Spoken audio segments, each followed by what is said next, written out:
started this tax business about 3 years ago with the purpose of providing consultations to the public in a non-threatening format where we can give them consultations and then later refer them up to the office to have their actual problems fixed or their work done.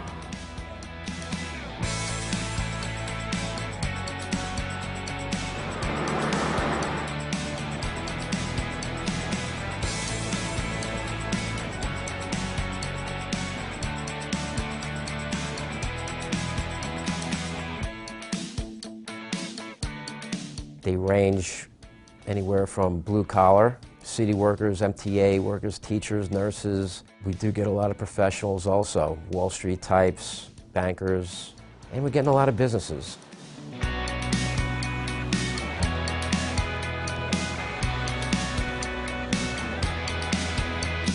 Where an average accounting firm is maybe lucky to get 2 clients a week, we probably get about 3-4 clients a day. Hey there, thanks for checking out CNBC on YouTube. Be sure to subscribe to stay up to date on all of the day's biggest stories. You can also click on any of the videos around me to watch the latest from CNBC. Thanks for watching.